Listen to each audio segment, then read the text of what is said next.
telah mudah untuk memahami mengapa kepercayaan akan kedatangan Kristus kedua kali telah membawa pengharapan dan sukacita bagi orang-orang Kristen yang percaya kepada kitab suci.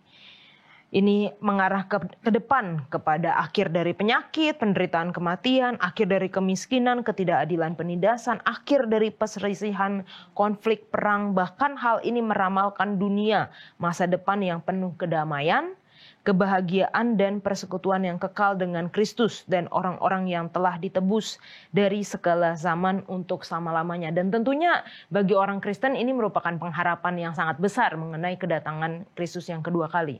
Tapi kita tahu juga bahwa dari zaman Adam di Taman Eden bahkan sampai sekarang ini kita mengetahui ada yang namanya rencana keselamatan. Nah, apakah pendeta bisa menjabarkan apa sebenarnya rencana keselamatan itu? Mulai dari Taman Eden sampai kedatangan Yesus yang kedua kali. Baik, terima kasih Yola untuk kata-kata pengantarnya dan pertanyaan tentang rencana keselamatan. Terus terang, di Alkitab tidak ada istilah rencana keselamatan. Yang terjadi itu adalah istilah yang sangat sering digunakan, bahkan bisa dikatakan sebagai istilah favorit dari Ellen White. Tapi untuk itu kita perlu membahas lebih jauh. Boleh tolong slide ditampilkan?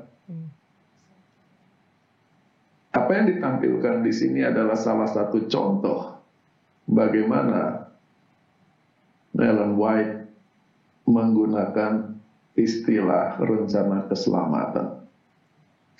Kutipan ini diambil dari buku Kerinduan Segala Zaman. Dalam bahasa Inggrisnya The Desire of Ages, halaman 34. Di bawah judul The Time is Fulfilled. Waktunya sudah genap. Waktunya sudah genap bagi Yesus untuk datang ke dunia ini. Dan Ellen White menjabarkannya. Kristus harus datang. Tujuannya untuk menyampaikan firman yang harus dipahami secara jernih dan pasti. Should be clearly and definitely understood. Apa yang perlu dipahami secara jernih dan pasti? Dua.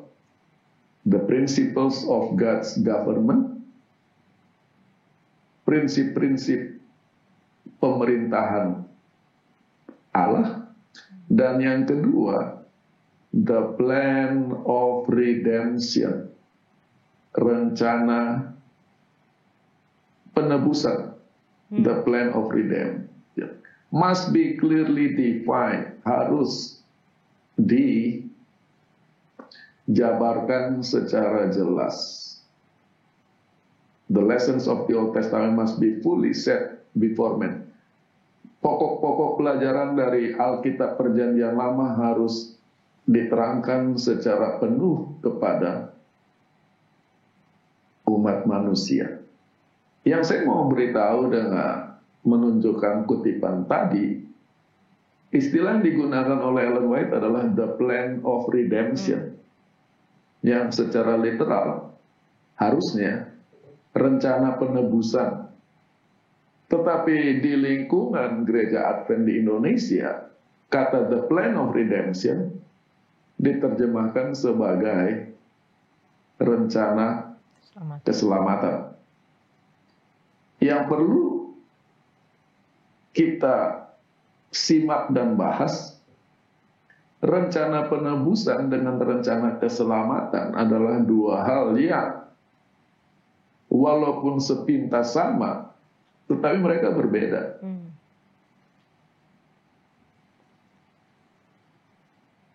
penebusan adalah reaksi terhadap masalah dosa. Sebelum ada dosa, tidak ada penebusan. Tetapi keselamatan tidak ada hubungan dengan dosa. Tidak ada dosa pun, kita perlu keselamatan. Nah, seringkali kita rancu antara kata penebusan dengan keselamatan. Kata keselamatan dibangun di atas kata selamat, artinya kita terhindar dari mara bahaya. Dan tadi konsep penebusan adalah masalah dosa, jadi kita terhindar dari upah dosa, terhindar dari akibat dosa. Itulah sebabnya kita sebut rencana keselamatan.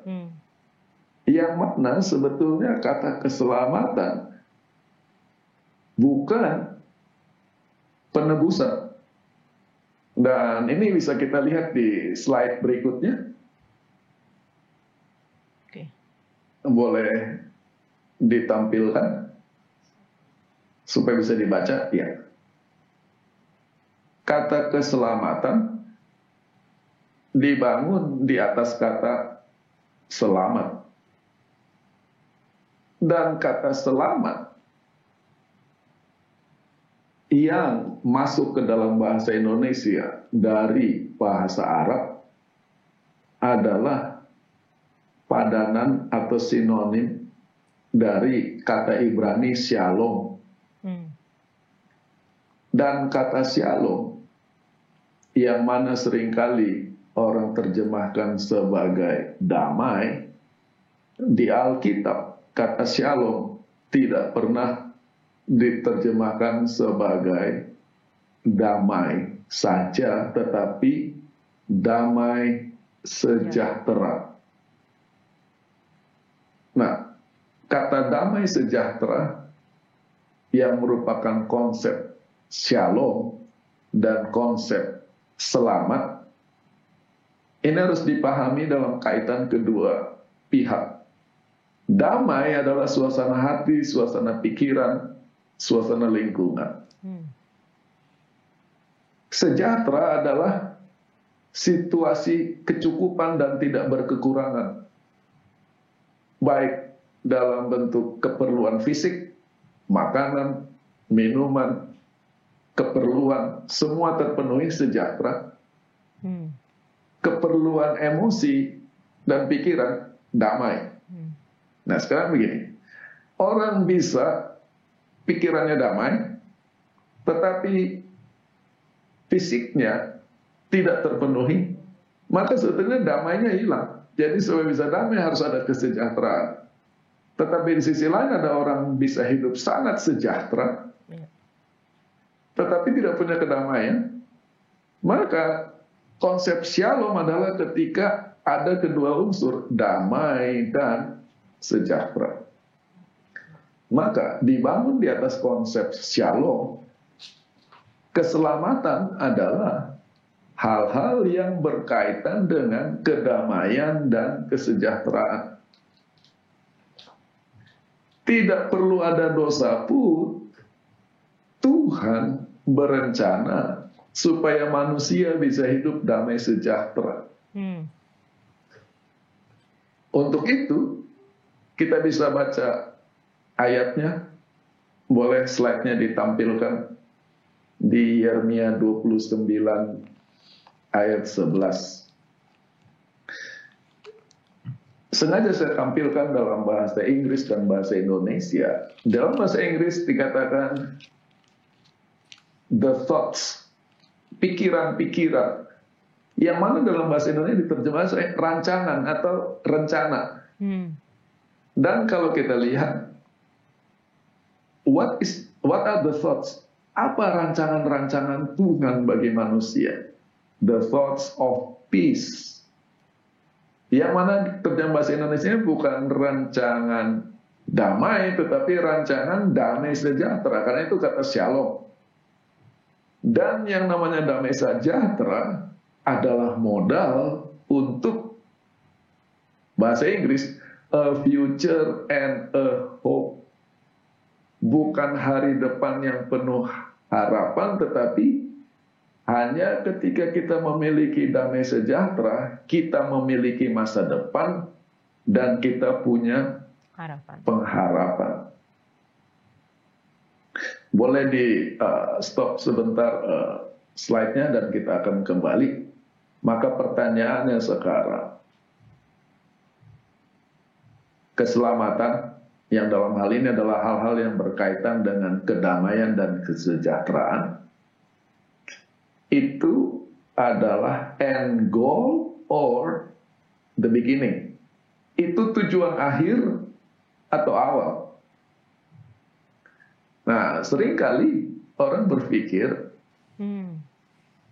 second coming, kedatangan kedua kali, nanti di sana baru kita mengalami keselamatan.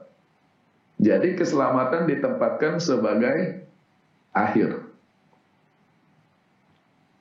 Tetapi kalau dikaitkan dengan konsep rancangan penebusan dalam cara berpikir Ellen White, keselamatan adalah langkah awal. Setelah seorang ditebus, maka kehidupannya akan diwarnai dengan pengalaman damai dan sejahtera sekarang di dunia ini, dan seterusnya sampai di masa kekekalan. Dan untuk itu ayatnya ada di Yohanes 10 ayat 10. Boleh tolong? Ya, terima kasih. Slide sudah ditampilkan. Di dalam bahasa Indonesia dikatakan, aku datang, Yesus datang, supaya mereka mempunyai hidup. Dan dia sedang bicara tentang kedatangannya yang pertama, ya, penebusan. Dan hidup itu dalam segala kelimpahan. Di dalam Alkitab, the New American Standard Bible dan the New Revised Standard Version, terjemahannya lebih simple. Aku datang supaya mereka bisa punya hidup dan memilikinya secara berkelimpahan. Tetapi di dalam Alkitab, the New King James Version, aku datang supaya mereka bisa punya hidup dan supaya mereka bisa memilikinya lebih berkelimpahan, may have it more abundantly. Jadi sudah berkelimpahan, di dalam Tuhan akan lebih berlimpah-limpah. Sementara the New International Version menerjemahkannya, aku datang supaya mereka bisa punya hidup dan bisa hidup secara penuh, and have it to the full. Mungkin sudah cukup slide-nya. Maka sekarang, hidup berkelimpahan. Berkelimpahan apa? Seringkali cara berpikir kita itu sangat materialistik. Kalau berkelimpahan itu selalu dikaitkan dengan berkelimpahan materi. Tetapi yang namanya damai sejahtera tidak hanya kelimpahan materi. Bagaimana kalau orang berkelimpahan hikmat? Bagaimana kalau orang berkelimpahan kebaikan, berkelimpahan damai? That is life in its fullness. Hidup di dalam segala kepenuhannya, dan itulah dimulai dengan penebusan dan dialami dan dijalani. Jadi second coming hanya bagian dari proses yang tidak henti. Kematian hanya interupsi dari proses yang tidak berhenti. Itulah konsep keselamatan, yaitu bagaimana hidup dalam shalom, damai sejahtera, secara berkelimpahan, damainya dan sejahteranya dan hikmatnya dan sebagainya, supaya saya tidak mengulangi diri saya. Nah, mungkin itu yang bisa kita bicara tentang hubungan antara kedatangan kedua kali dengan rencana penebusan dan rencana keselamatan ini. Baik, terima kasih penjelasannya Pendeta. Ini kembali lagi membuka pikiran kita semua bahwa keselamatan itu bukan kita lihat sebagai end goal, tapi malah dia ada di awal. Ketika kita ditebus, maka kita memiliki hidup, kita bisa katakan hidup selamat ya, shalom atau penuh dengan damai dan juga sejahtera. Nah, sekarang kita bicara mengenai kedatangan Yesus yang kedua kali. Dan tentunya kalau kita belajar pelajaran sekolah sahabat kita tahu bahwa itu digaungkan oleh William Miller ketika William Miller mempelajari Alkitab dan menemukan teks-teks di dalam Daniel yang nanti kita akan pelajari juga, yang mengarah bagi pemahamannya pada saat itu kepada kedatangan Yesus yang kedua kali. Namun kalau saya mundur sedikit ya pendeta, pelajaran pekan lalu kan kita belajar mengenai revolusi Prancis. Dan di akhir dari itu kita melihat bahwa ada kebangunan rohani yang besar. Nah, apakah memang pengharapan tentang kedatangan kedua kali ini, kedatangan Yesus yang kedua kali, itu efek atau dampak dari kebangunan rohani setelah revolusi Prancis, atau memang dibawa oleh William Miller sendiri ketika dia mempelajari kitab suci? Terima kasih. Jawabannya adalah bukan kedua-duanya. Boleh tolong slide ditampilkan? Oh maaf, saya harus pindahkan slide. Satu hal yang perlu kita ingat atau mungkin kita pahami sehubungan dengan William Miller. William Miller itu bukan orang Advent. Dalam arti William Miller bukan pendiri dan bukan anggota dari Gereja Masehi Advent hari ke-7. Karena seringkali orang secara tidak sadar berpikir bahwa karena ada apa yang disebut pergerakan Miller atau bahasa Inggrisnya Millerite Movement, maka orang berpikir bahwa William Miller adalah pendiri Gereja Masehi Advent hari ke-7, yang mana itu tidak akurat. Masalahnya adalah masalah kronologis. William Miller meninggal tahun 1849, 5 tahun setelah 1844. Ketika dia meninggal, gereja Advent belum ada. Belum didirikan, belum diorganisir. Gereja Advent baru resmi berdiri tahun 1863. Jadi kurang lebih 14 tahun setelah kematian William Miller. Jadi yang perlu kita ketahui adalah hubungan Miller dengan gereja Advent. Nah, sekarang kita datang kepada pertanyaan yang disampaikan tadi. Benar, setelah revolusi Prancis ada apa yang disebut sebagai religious awakening, kebangkitan rohani. Lalu setelah itu diikuti dengan apa yang disebut the Millerite Movement, gerakan yang dipelopori oleh William Miller bahwa Tuhan akan datang tahun 1844. Boleh tolong slide ditampilkan? Di dalam belajar sejarah, kita perlu memahami konsep historiografi. Historiografi itu adalah proses penulisan sejarah.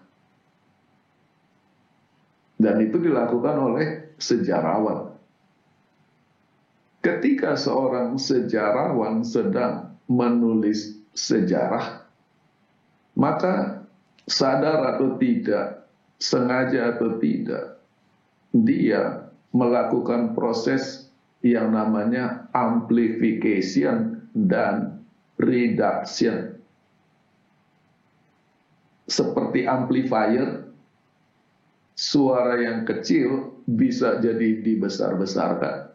Maka amplification adalah proses membesarkan suatu peristiwa. Sementara reduction adalah mengecilkan satu peristiwa. Nah, selama ini kita punya naratif adalah zaman kegelapan yang ditutup dengan revolusi Prancis, akhir dari nubuatan 1260 tahun, lalu diikuti dengan religious awakening dan the Millerite movement. Itu adalah proses amplifikasi dibesar-besarkannya revolusi Prancis. Revolusi Prancis kan hanya terjadi di Prancis. Sedangkan dunia bukan hanya Prancis. Yang kedua, saya ambil contoh lah sebagai perbandingan. Kita mengingat dalam sejarah seberapa kuat ingatan tergantung. Kerusuhan 1988. Oh, 1998. Maaf.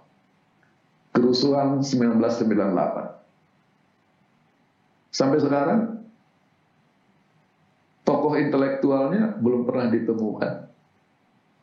Belum pernah diadili. Kasusnya tidak pernah diselesaikan secara tuntas. Itu namanya proses redaksi. Ada peristiwa besar, tetapi dalam sejarah dikecilkan seolah-olah nggak apa-apa, hanya kerusuhan. Yang kedua, apakah ketika terjadi kerusuhan, seluruh Indonesia goncang atau hanya Jakarta yang ribut? Indonesia memang tegang, tetapi orang di tempat lain hidup normal. Di dunia lain. Jadi ketika revolusi Prancis terjadi, betul ribut. Karena kekecewaan terhadap gereja, itu topik tersendiri. Tapi bukan berarti seluruh dunia mengalami revolusi Prancis dan ateisme dan reason humanisme yang itu pun harus diperbincangkan.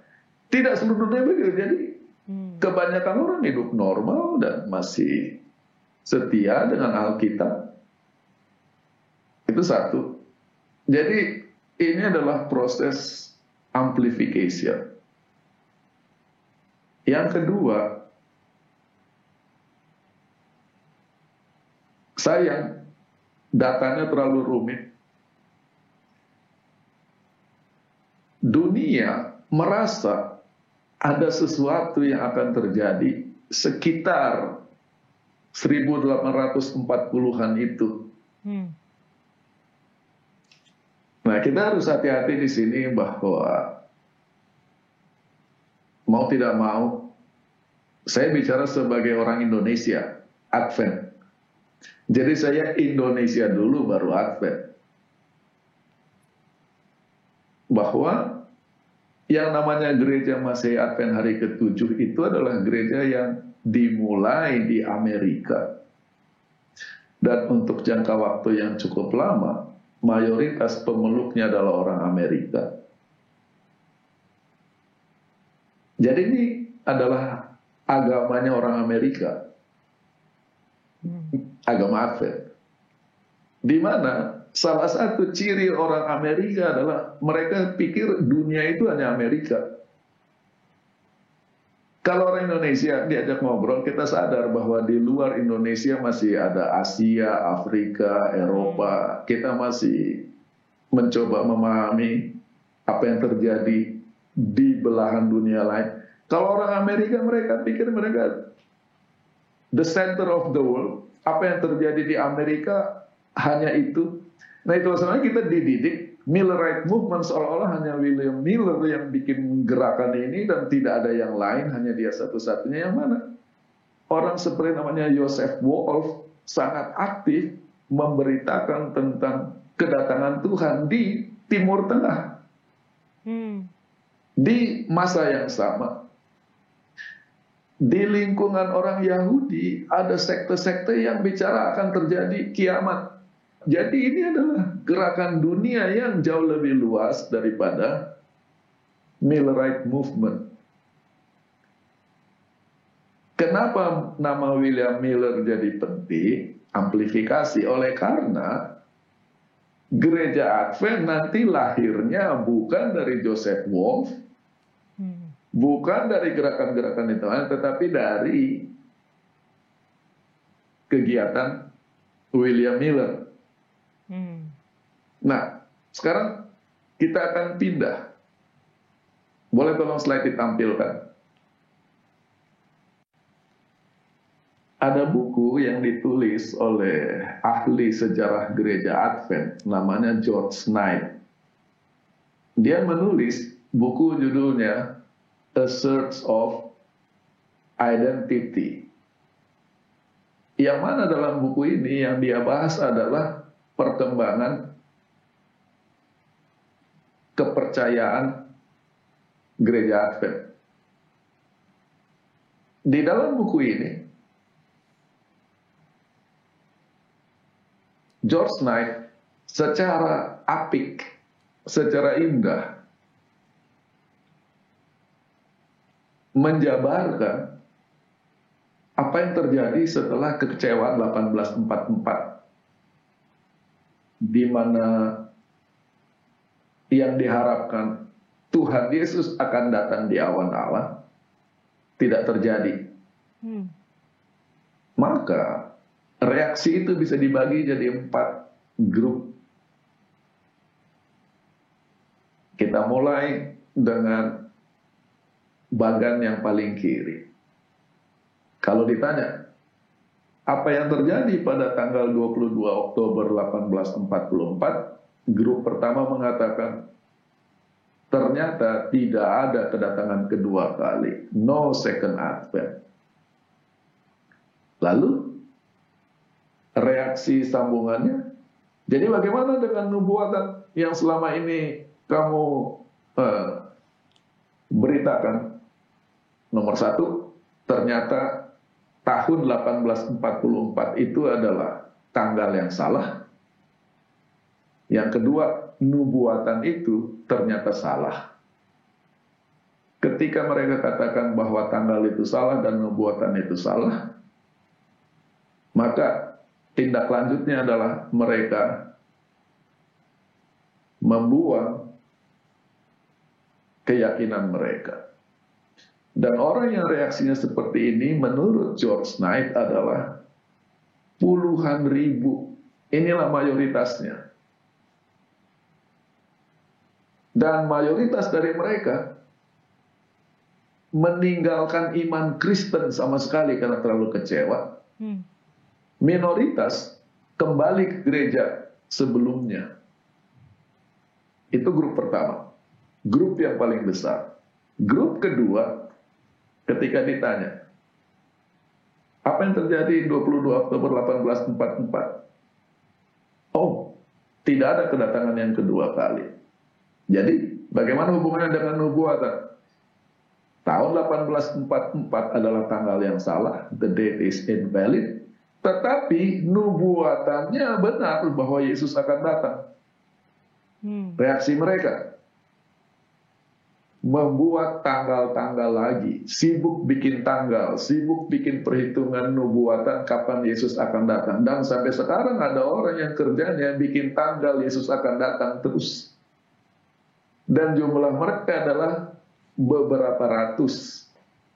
Dan sekarang keturunan dari sikap ini adalah apa yang namanya Advent Christian Church. Itu ada gereja sendiri, namanya Advent Christian Church, bukan Seventh-day Adventist Church. Dan dimasukkan di sini adalah saksi Yehova. Kelompok yang ketiga, ketika ditanya, apa yang terjadi 22 Oktober 1844? Apakah Tuhan datang? Jawabannya ya, Tuhan datang. Tetapi secara rohani, bukan secara fisik di awan-awan. Maka mereka katakan, 1844 adalah tanggal yang valid, benar. Nubuatannya valid, benar. Dan mereka sekarang jadi orang suci. Itu namanya pergerakan The Holy Flesh Movement. Karena Yesus sudah datang tapi ke hati mereka masing-masing dan mereka jadi orang suci. Jumlah yang ini adalah beberapa ratus orang, disebut The Shakers, dan sekarang sudah hilang. Kelompok yang keempat, ketika ditanya, apa yang terjadi 22 Oktober 1844? Tanggal itu bukan tentang kedatangan Yesus yang kedua kali di awan-awan. Tadinya mereka percaya bahwa Yesus datang. Jadi bagaimana nubuatannya? 1844 sebagai tanggal adalah benar, valid. Problemnya adalah tafsiran terhadap nubuatan itu yang tidak benar, invalid. Kalau begitu apa yang terjadi? Kalau tafsirannya yang tidak benar, ternyata ayat di Daniel 8 ayat 14, tempat kudus akan disucikan, bukan bicara tentang kedatangan kedua kali, tetapi tentang penghakiman sebelum kedatangan Yesus yang kedua kali. Berapa banyak orang yang yakin itu? Only a dozens. Hanya beberapa orang, atau bahasa Indonesianya hanya beberapa gelintir. Sangat minoritas. Tetapi mereka inilah yang menjadi cikal bakal gereja Masih Advent hari ke-7, di mana kita anggotanya dan kita sangat diberkati. Nah, jadi William Miller, dia mewarisi keyakinan kedatangan Tuhan yang kedua kali, dan dia belajar Alkitab, menghitung nubuatan Yesus datang. Tetapi dari gerakan Miller muncul berbagai kelompok, dan gereja Advent hanya salah satu dari kelompok itu. Jadi itu yang bisa saya terangkan tentang hubungan antara tokoh William Miller dengan gereja Advent dan apa yang terjadi. William Miller sendiri di sisa hidupnya yang 5 tahun itu, dia merasa harusnya benar, tapi dia tidak bisa menunjuk di mana problemnya. Ya, jadi dia tidak menyangkal imannya, tetapi di sisi lain dia juga tidak punya jalan keluar. Ya, itu yang bisa saya sampaikan.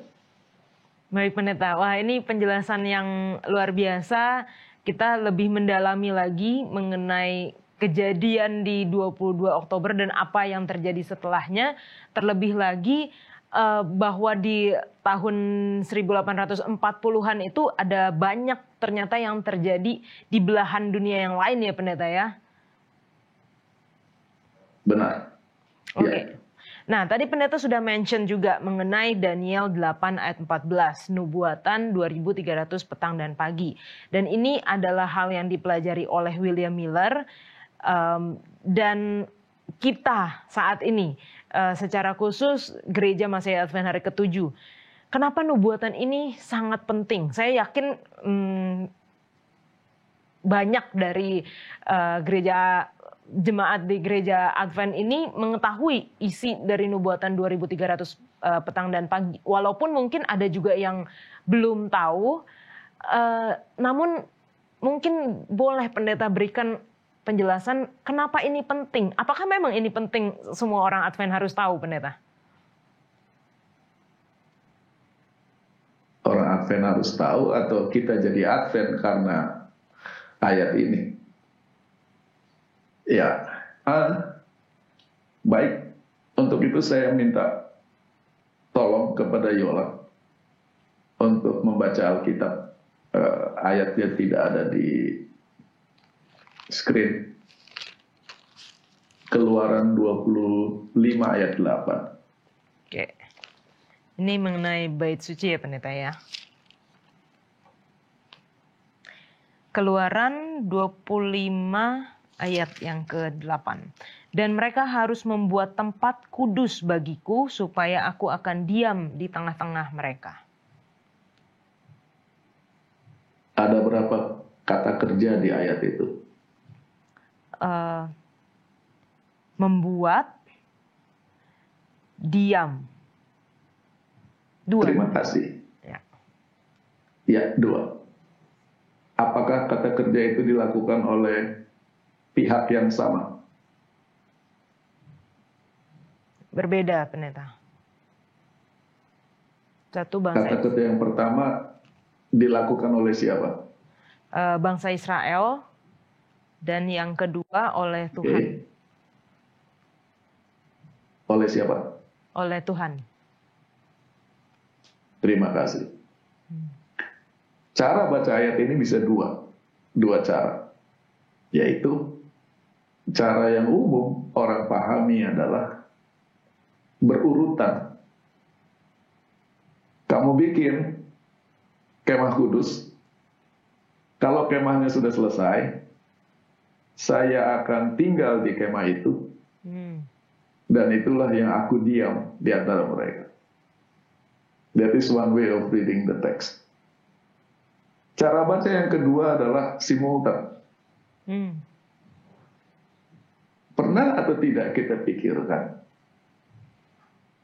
bahwa objeknya berubah dari tunggal jadi jamak? Let them make for me a sanctuary, single. So I can dwell in it. Itu kan harusnya diharapkan ya, kalau konsisten. Mereka membuat kemah kudus, dan aku akan tinggal di situ. Yang mana di bahasa Inggris jauh lebih spesifik. I will stay in it. Tunggal. Makanya disuruh bikin kemah kudus. Yang terjadi, let them make me a sanctuary, tunggal, singular, so I can dwell in them. Tuhan tidak tinggal di sanctuary-nya. Tuhan tinggal di umat yang sedang membangun. Jadi ketika mereka membangun kemah kudus, mengambil waktu, memberi pikiran, tenaga, hati, Tuhan sedang tinggal di dalam mereka. Seringkali kita berpikir, Ka'bah sendiri, umat sendiri, dan tidak punya hubungan. Fungsi Ka'bah adalah untuk supaya Tuhan tinggal dalam kita. Nah, ini starting point yang sangat penting, yaitu di dalam pola pikir orang Ibrani, yang namanya Ka'bah adalah mikrokosmos dari seluruh dunia. Bahwa yang namanya Ka'bah itu adalah pusat dari seluruh dunia. Apa yang terjadi di Ka'bah punya efek secara universal. Ketika Tuhan tinggal dalam Ka'bah, maka Tuhan tinggal di antara mereka dan Tuhan hadir di dunia ini. Kalau Tuhan meninggalkan Ka'bah, maka Tuhan meninggalkan umatnya dan Tuhan sedang meninggalkan dunia ini. Dan dunia tidak bisa eksis tanpa Tuhan. Nah, saya sedang mengantar kita kepada pola pikir Daniel dan pembaca bukunya yang mula-mula ketika membaca Daniel 8 ayat 14. Itulah sebabnya tidak dikatakan Tuhan akan datang, tetapi Ka'bah dipulihkan. Karena buat mereka yang dipulihkan itu, bagi kita kan Ka'bah hanya bangunan. Tetapi dimulai tadi bahwa ketika membangun pun kehadiran Tuhan sudah dimulai. Dan ketika selesai kehadiran Tuhan lebih jelas dan lebih kuat, lebih bertenaga. Itulah sebabnya kalau kita lompat ke Matius 24, ketika Yesus katakan satu batu tidak akan bertumpuk di atas batu lain, murid-murid tanya, kapan kesudahan zaman? Bagi mereka, hancurnya Ka'bah adalah akhir zaman karena dunia tidak bisa eksis tanpa Ka'bah. Ini pengantarnya. Maka sekarang kita akan baca buku Daniel secara cepat. Ya. Di dalam membaca buku Daniel ada prinsip yang harus kita perhatikan. Boleh tolong slide ditampilkan. Yaitu prinsip yang disebut repetition and expansion. Pengulangan dan pengembangan. Maka kita akan mulai. Kita sangat akrab dengan nubuatan Daniel 2. Patung yang terbuat dari berbagai logam, ditutup dengan batu. Tapi cerita ini diulangi lagi di Daniel 7. Dalam bentuk yang berbeda. Inilah pengulangannya. Ada 4 kerajaan besar, kepala, dada dan lengan, perut, kaki, 10 jari kaki, kerajaan kecil. Ada 4 binatang besar dan 10 tanduk. Sekarang kita pindah ke Daniel 8. Daniel 8 tidak dimulai dengan Babylon lagi. Karena Babylon sudah lewat. Maka dimulai dengan kerajaan kedua. Tetapi kita lihat pengembangannya di sana. Di Daniel 2, kita hanya baca tentang 10 jari kaki. Di Daniel 7, kepada kita diberi informasi, di zaman 10 jari kaki itu ada tanduk kecil. Yang mana informasi itu tidak ada di Daniel 2, kegiatannya menganiaya orang kudus. Di Daniel 8, kerajaan yang ketiga, Greka, dikasih tahu bahwa dia jadi pecah 4. Itu kita tidak tahu di Daniel 2, kita tidak tahu di Daniel 7, kita baru tahu bahwa kambing itu tanduknya 4. Lalu salah satu tanduk 4 ini menjadi sangat, dari kecil jadi sangat besar, yang menjadi kerajaan Roma, dan di atas Roma menjadi the little horn yang menjadi sangat. Jadi little horn itu bukan tanduk kecil ya, tanduk yang asal mulanya kecil tapi dia jadi sangat besar.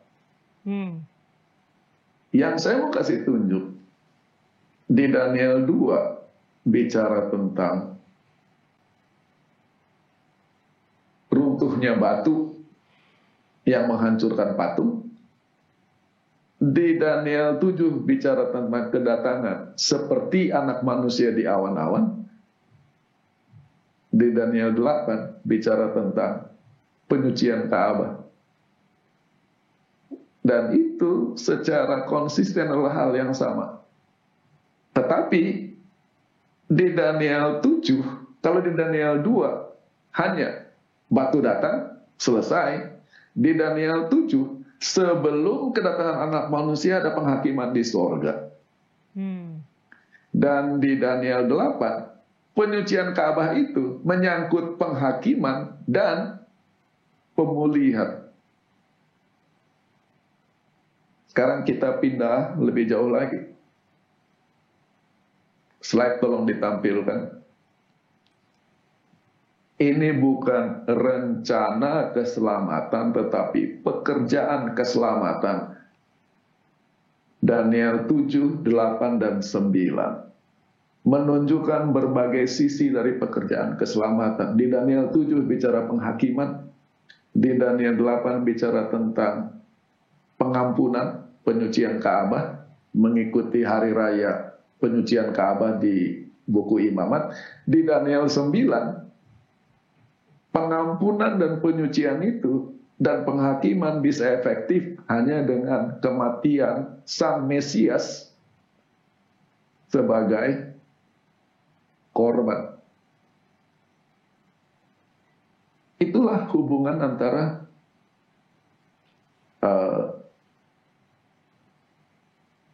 konsep Daniel 2, 7, 8, dan 9.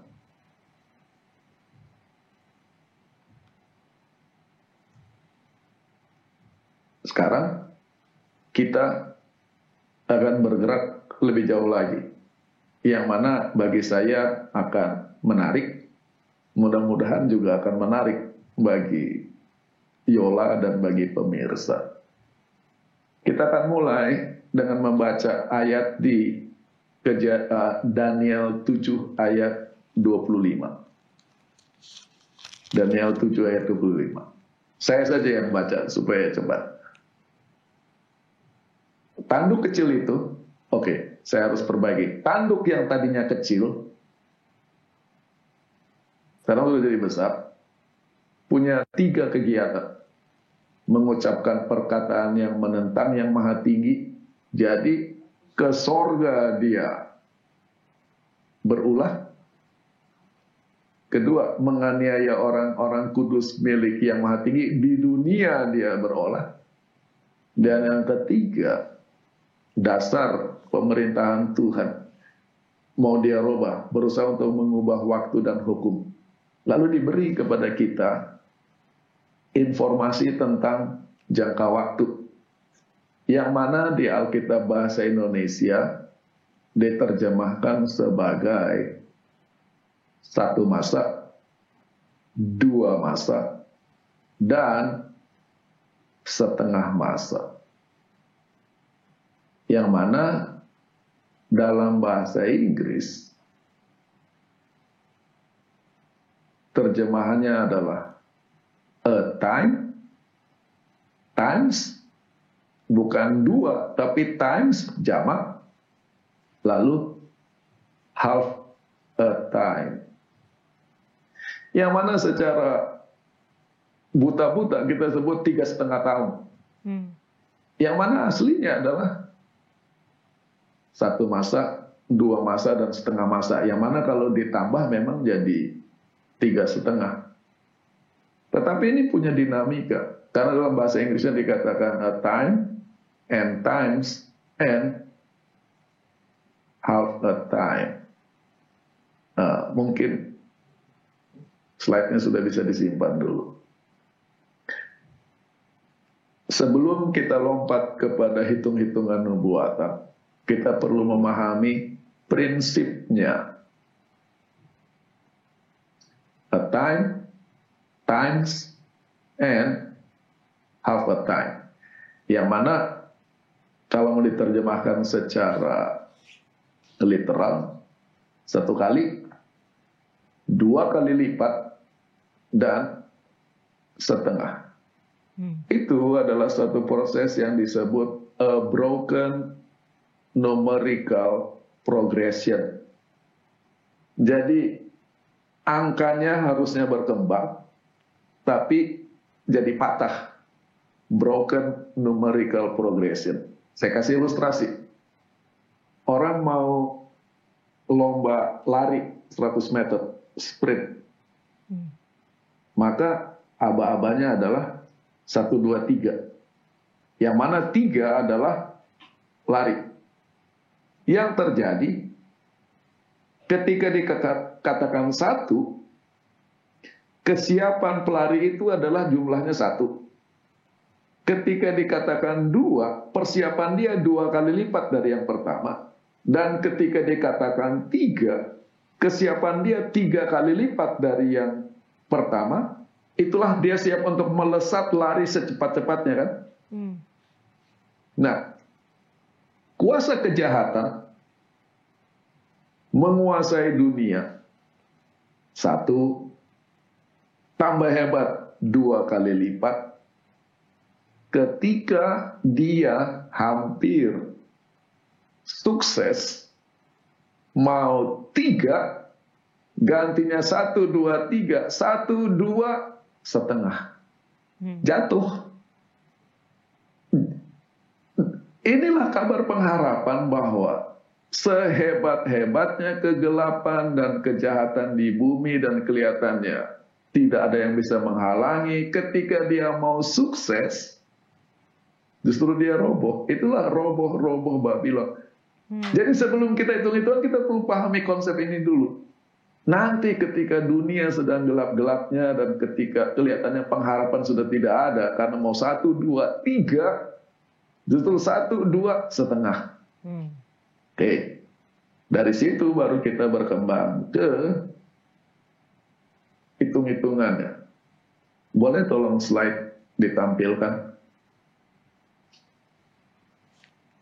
Kalau kita lihat hitungan waktu dari apa yang disebut di Daniel 7 ayat 25 tadi, 1 masa, 2 masa, dan setengah masa, yang mana secara nubuatan orang Advent disebut nubuatan 3,5 tahun, itu muncul 3 kali di Alkitab.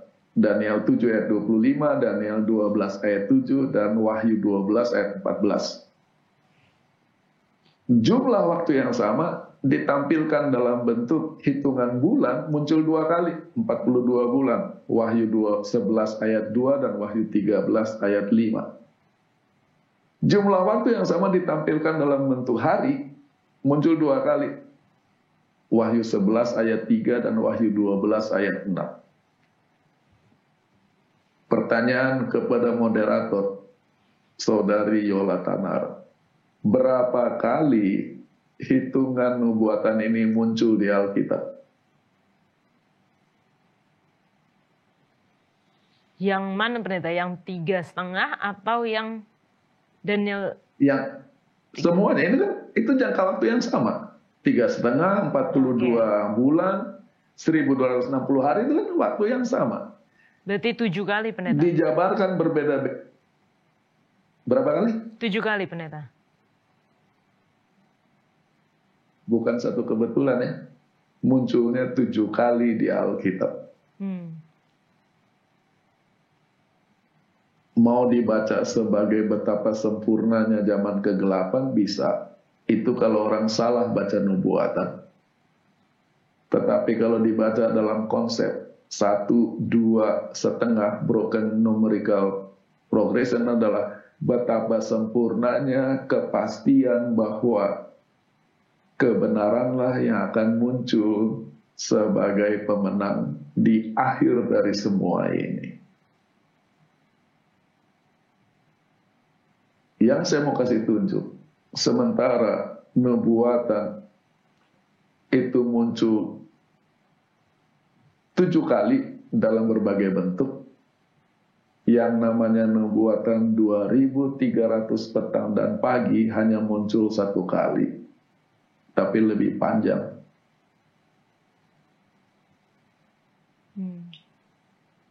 Maka mungkin slide-nya sudah bisa istirahat. Maka sekarang pertanyaannya adalah, kenapa Tuhan harus memberi nubuatan pakai hitung-hitungan tahun, yang mana bagi sebagian orang bikin pusing? Yang terjadi adalah Tuhan itu kekal. Sementara manusia itu fana. Itu lawan dari kekal adalah fana. Yang mana seringkali kita terjemahkan fana artinya bisa mati, sementara kekal artinya hidup terus. Tetapi secara dinamika, yang namanya kekal itu artinya dia tidak dikuasai oleh ruang dan waktu. Tuhan itu kekal, dia di luar ruang dan waktu. Sementara manusia itu fana, kita hidup di dalam ruang dan waktu. Kalau waktu kita habis, kita akan kehilangan ruang di dunia ini karena kita dikubur. Yang namanya manusia hidup harus di dalam ruang dan waktu. Sekarang tanggal berapa? 18 Mei. Jadi kita nggak bisa hidup di luar tanggal itu kalau masih mau hidup. Dan saya sedang di mana sekarang? Kita nggak bisa keluar dari ruang itu. Sementara Tuhan kekal, Tuhan ada di luar ruang, dan dia maha hadir, dan waktu tidak ada efeknya terhadap dia. Yang saya mau kasih tahu, ayat di Alkitab cukup banyak, kita tidak punya waktu. Dengan membuat nubuatan yang menggunakan tahun, Tuhan sedang masuk, Tuhan yang kekal sedang masuk ke dalam kehidupan manusia yang fana. Tuhan masuk ke dalam ruang dan waktu. Dimulai dari tanggal sekian, terjadi peristiwa di satu tempat, ruang, sampai tanggal sekian, terjadi di ruang. Jadi, itu adalah salah satu bentuk penjelmaan Tuhan. Bahwa Tuhan yang kekal, untuk memastikan bahwa dia menuntun dan memimpin sejarah dunia ini, supaya konkret, dia masuk ke dalam waktu manusia. Dia masuk ke dalam peristiwa-peristiwa yang terjadi di ruang manusia, untuk menunjukkan maka kegenapan nubuatan tahun ini, tahun ini, tahun ini. Bukan peristiwanya yang penting, yang kita harus lihat adalah tuntunan Tuhan dalam sejarah. Itu yang perlu kita pahami tentang. Dan itu nubuatan 2300 petang dan pagi yang terpanjang, yang kulminasinya menurut William Miller adalah kedatangan Tuhan, karena dipahami sebagai tuntunan Tuhan dalam sejarah. Tapi diharapkan ternyata bukan itu yang terjadi. Tuhan masih mempunyai hal-hal yang lain sebelum sejarah dunia ini ditutup. Itu yang bisa saya bagikan tentang nubuatan 2300 petang dan pagi di Daniel 8 ayat 14 sebagai sumber pengharapan. Amin, terima kasih pendeta. Wah, kembali lagi kita, saya terutama diberikan pandangan yang lebih luas ya. Jadi mengenai nubuatan ini bukan hanya sekedar fokus kepada peristiwanya saja, tetapi pada tuntunan Tuhan, kepada tadi yang pendeta jelaskan 1, 2, tiba-tiba rubuh jadi setengah. Wah, itu luar biasa pendeta. Itu merupakan kekuatan bagi pemirsa juga. Saya yakin bahwa di dalam masa-masa di mana kita mungkin merasa sangat jatuh, Tuhan peliharakan, Tuhan tetap tuntun. Dan kalau kita belajar lebih lanjut lagi dari pelajaran sekolah sahabat kita dapat mengetahui bahwa tadi pendeta sudah jelaskan ada hubungan antara Daniel 2, 3, 2, ya, 7, 8, 9. Nah, kita dapat memahami nubuatan 2300 petang dan pagi dengan bantuan dari Daniel 9, pendeta. Nah, dan di Daniel 9 ini kita melihat nubuatan ini berbicara lebih jauh lagi, yaitu tentang Yesus, tentang Mesias. Pendeta boleh berikan penjelasan mengenai Daniel 9 ini, pendeta? Baik. Daniel 9, tadi Yola sudah sebut, adalah yang memberi awal dari hitungan Daniel, nubuatan 2300 petang dan pagi.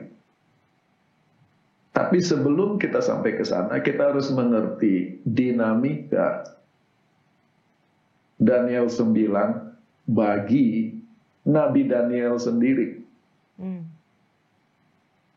Kalau itu bisa kita pahami, kita akan ditolong untuk memahami makna nubuatan ini dengan lebih baik. Untuk itu, tolong slide ditampilkan. Kita akan membaca Daniel 9, ayat 1 dan 2.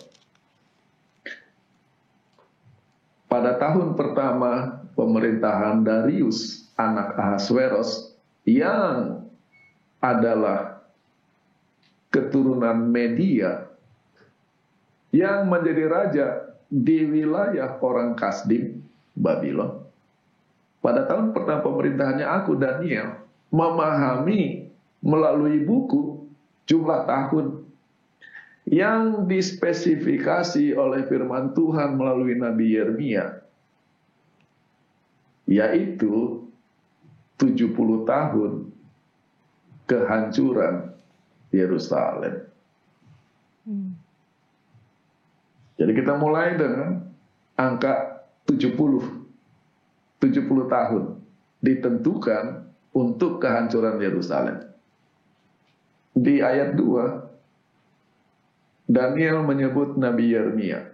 Maka yang dia sedang tunjuk adalah nubuatan di Yeremia 25 ayat 11 dan 12. Seluruh negeri ini akan menjadi kehancuran. This whole land shall be a desolation.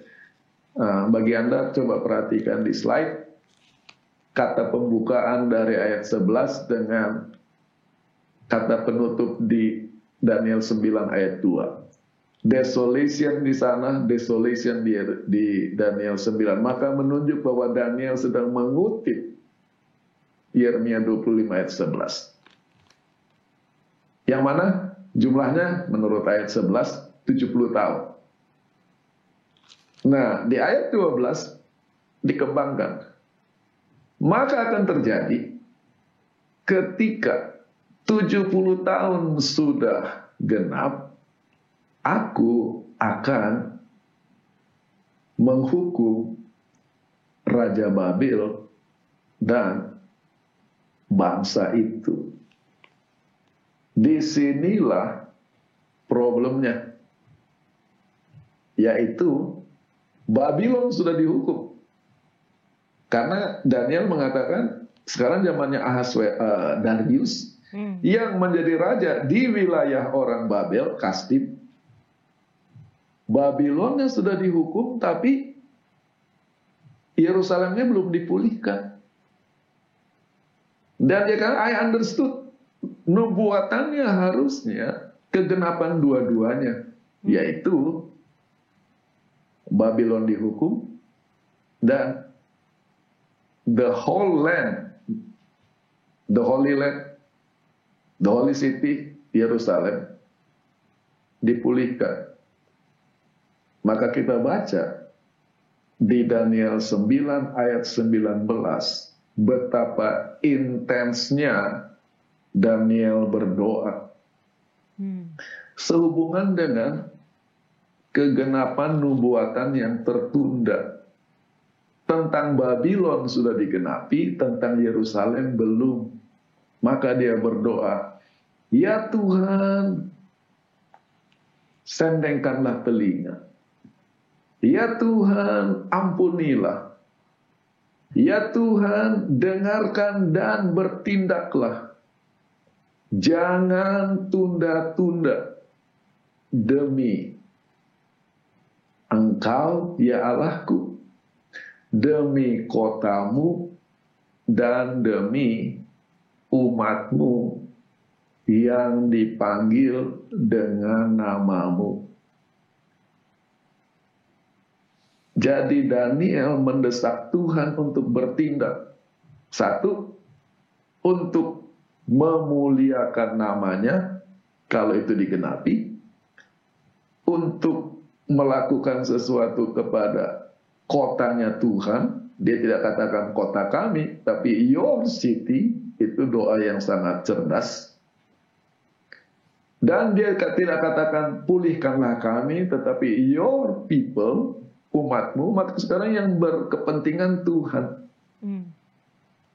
Jadi sekarang dalam slide ini kita perlu tangkap dinamika, yaitu di pembukaan Daniel 9 kita dapati angka 70, dalam hal ini 70 tahun.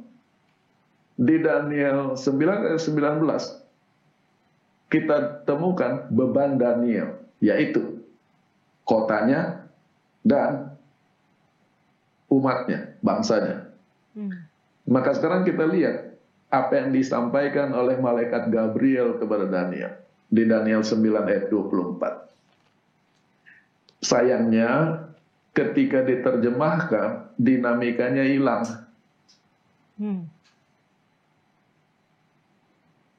Dalam bahasa aslinya Ayat itu dimulai dengan kata-kata 77.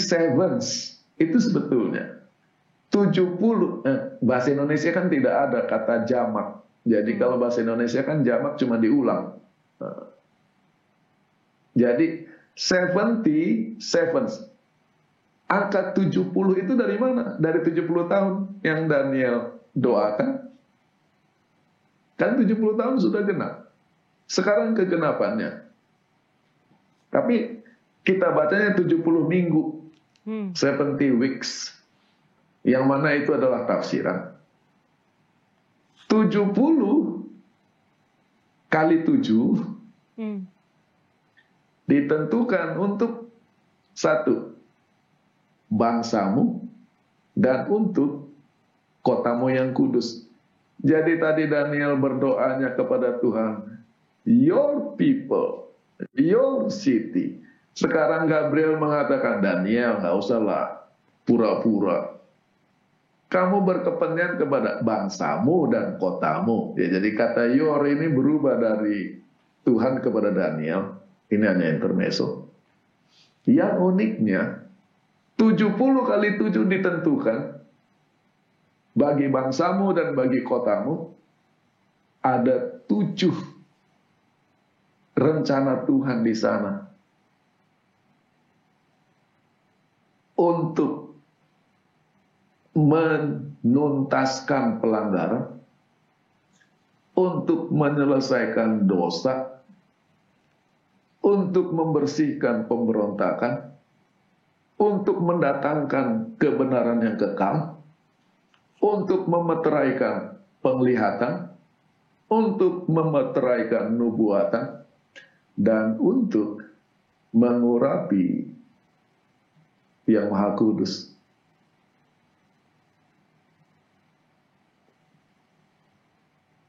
Apa maknanya?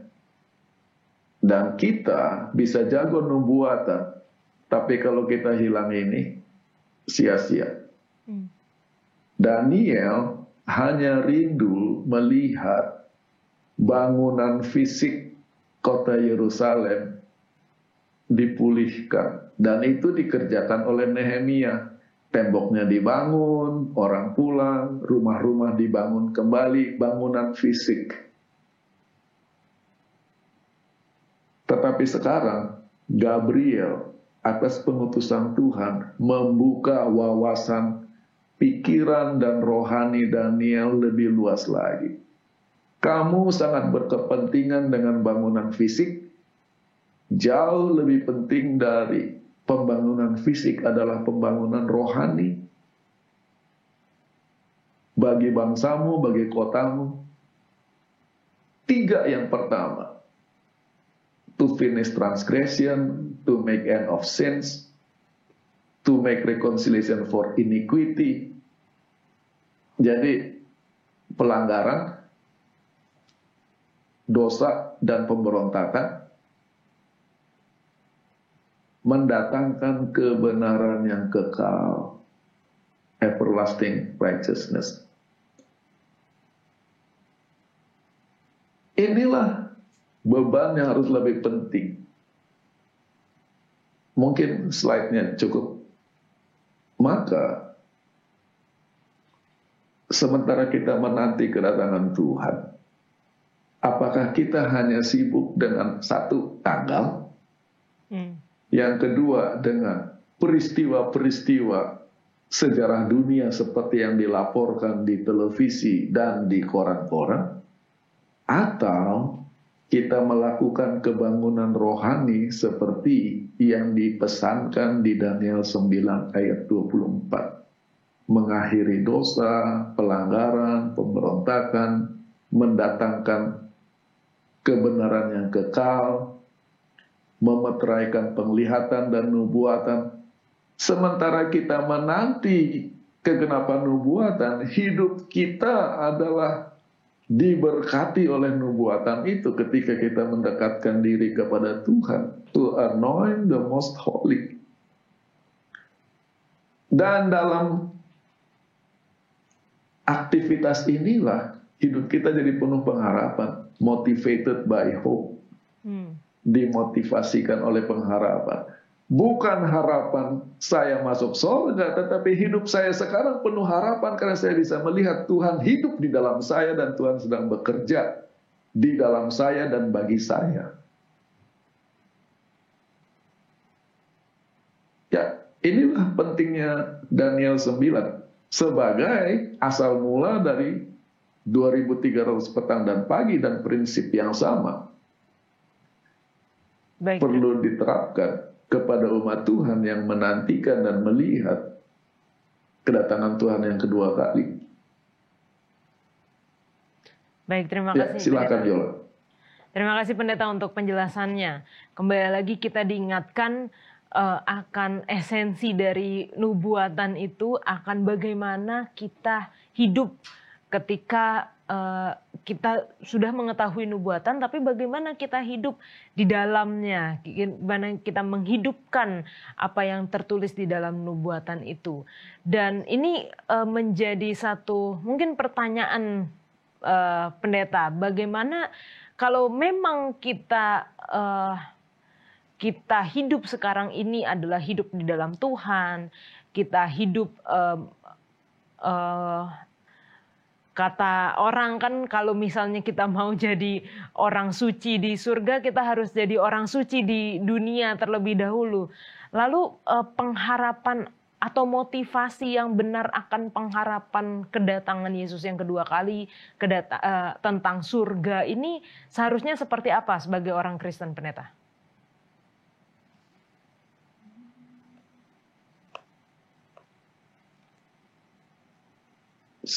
Sebagai pengantar untuk menjawab pertanyaan tersebut, tadi secara abstrak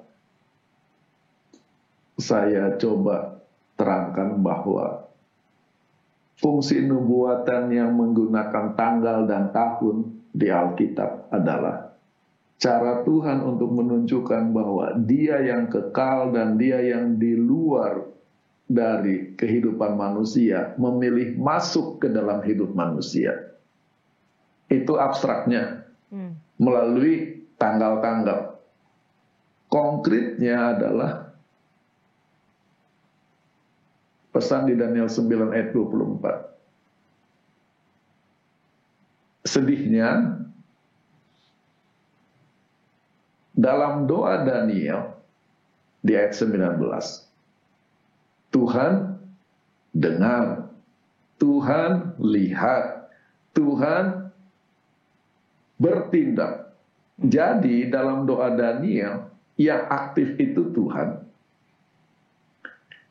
Sekarang Gabriel mengatakan 70 kali 7 diberikan kepada bangsamu dan kotamu untuk mengakhiri dosa, pelanggaran, dan sebagainya. Ini harus dibaca dalam segi bagaimana saya bisa mengakhiri dosa. Tuhan yang bertindak seperti doanya Daniel. Tuhan yang bergerak. Bukan kita yang mengusahakan di dalam segala keterbatasan kita sebagai manusia berdosa yang tidak sempurna. Seberapa agungnya dan seberapa hebatnya usaha kita untuk hidup benar, kita akan gagal. Karena memang kita manusia fana yang berdosa. Hanya Tuhan yang bekerja di dalam kita, itu akan menjadi sumber kekuatan. Maka, sebelum saya menjawab pertanyaan Yola, judul pelajaran Sekolah Sahabat kita bicara tentang pengharapan. Pengharapan itu ada dua. Yang pertama adalah pengharapan yang inisiatifnya adalah kita. Saya berharap, saya berpikir, saya bermimpi, saya berencana, saya mencoba, inisiatifnya. Atau pengharapan itu adalah respon kita terhadap apa yang Tuhan lakukan dan janjikan. Jadi inisiatifnya di luar sana, bukan dari dalam sini. Kalau kita punya pengharapan inisiatifnya kita dalam segala kelemahan kita, kita akan kecewa. Tetapi kalau pengharapan itu adalah respon kita kepada inisiatif Tuhan, batasannya adalah kekekalan. Sekarang saya jawab pertanyaan Yola. Saya harus ajak kita ke buku Wahyu. Di buku Wahyu ada serial penglihatan. Seperti di buku Daniel, repetition and expansion, pengulangan dan pengembangan. Ada 7 jemaat, ada 7 meterai, ada 7 sangkakala, 7 itu diulang. Yang uniknya di buku Wahyu, di antara siklus penglihatan ini selalu Yohanes diberi kesempatan untuk melihat kepada sorga. Aku melihat, aku melihat. Uniknya lagi, kalau Yola nggak percaya bisa baca di rumah nanti. Setiap kali Yohanes diberi kesempatan untuk melihat sorga, yang dia lihat di sana adalah kegiatan ibadah.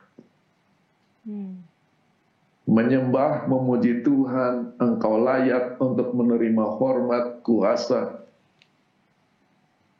Maka pertanyaannya tadi tentang sorga.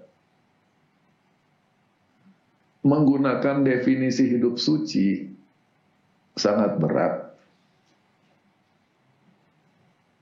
Maka saya lebih menggunakan ekspresi yang lebih sederhana.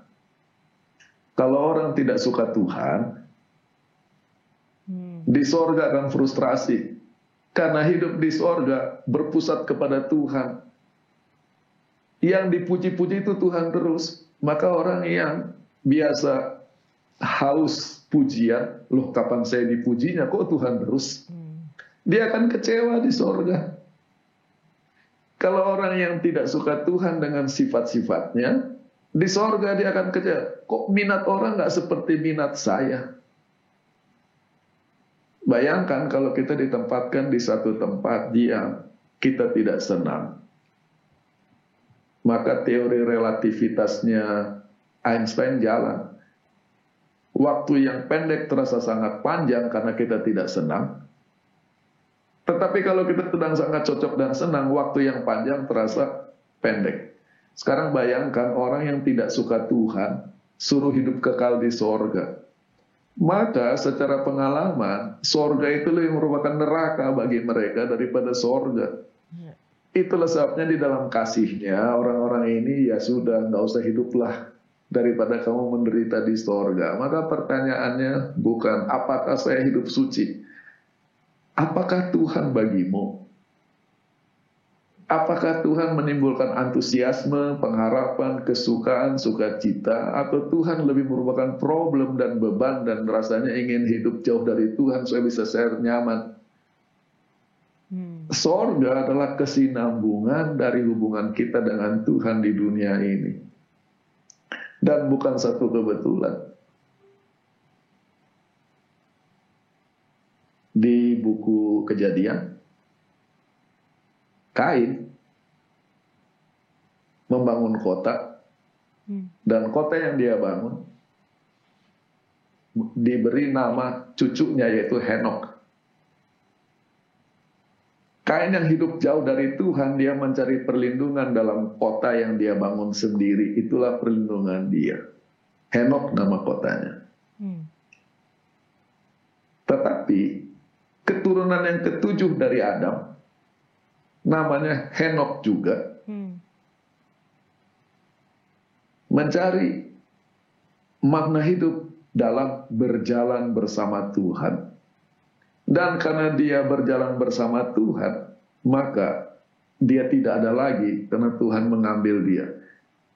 Hidup Henok adalah model menantikan kedatangan Tuhan yang kedua kali. Bahwa hidup di sorga adalah kesinambungan dari keselamatan, hidup damai sejahtera di dalam Tuhan sekarang, yang akan diinterupsi oleh kematian, tetapi akan dibangkitkan dan disambung di sorga.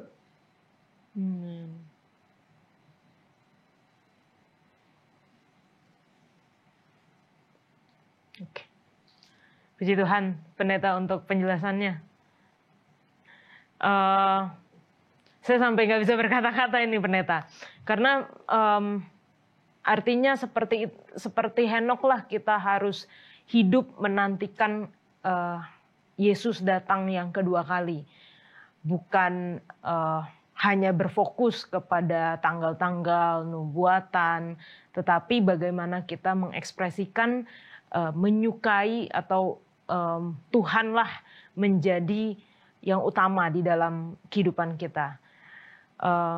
Mungkin Pendeta boleh berikan kesimpulan dari pelajaran pekan ini mengenai motivasi dalam pengharapan, yaitu pengharapan akan kedatangan Kristus yang kedua. Sebagai kesimpulan, saya minta tolong Yola untuk membaca ayat inti kita minggu ini. Baik, di dalam Yesaya 25 ayat yang ke-9. Pada waktu itu orang akan berkata, sesungguhnya inilah Allah kita yang kita nanti-nantikan supaya kita diselamatkan. Inilah Tuhan yang kita nanti-nantikan. Marilah kita bersorak-sorak dan bersukacita oleh karena keselamatan yang diadakannya. Apa kata yang diulangi 2 kali di situ? Yang kita nanti-nantikan. Keselamatan. Diselamatkan. Keselamatan. Dan di pembukaan pelajaran ini, kita sudah mendobrak definisi keselamatan. Keselamatan adalah pengalaman damai sejahtera di dalam Tuhan. Secara berkelimpahan, berkesinambungan, sampai kepada kepenuhan yang sempurna. Maka, hanya orang yang menikmati Tuhan, yang diberi judulnya, inilah Tuhan yang kita nanti-nantikan.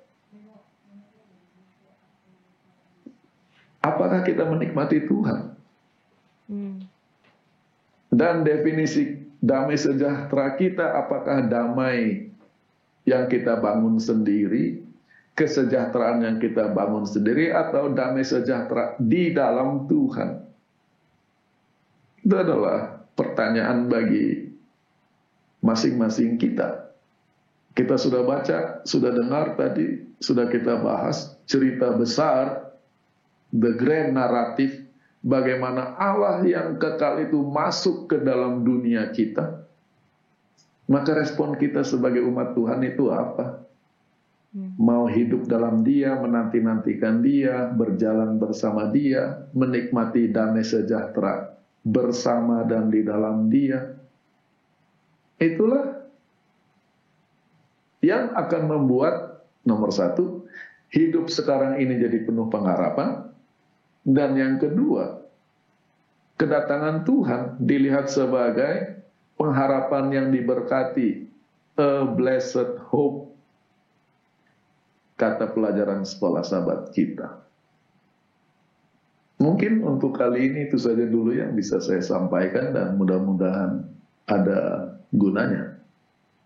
Terima kasih Pendeta. Pendeta boleh tutup dengan doa. Mari kita berdoa. Tuhan, terima kasih untuk kesempatan di mana kami bisa memiliki waktu untuk berdialog, berbincang tentang tema pelajaran sekolah sahabat pekan ini, yang sepintas adalah bagian yang sangat akrab dan biasa bagi kami sebagai umat masih akan hari ke-7 nubuatan 2300 petang dan pagi, gerakan William Miller dimulai dengan nubuatan di Daniel 9 ayat 24. Tapi seringkali kami tidak melihat keindahan, keajaiban, dan kekayaan makna rohani dari naratif ini. Kiranya dengan perbincangan ini kami ditolong untuk menikmati Engkau ketika kami belajar nubuatan. Tenggelam di dalam Engkau ketika kami belajar nubuatan. dan Engkau menjadi sumber sukacita dan damai sejahtera bagi kami. Di dalam nama Tuhan Yesus kami berdoa. Amin. Amin.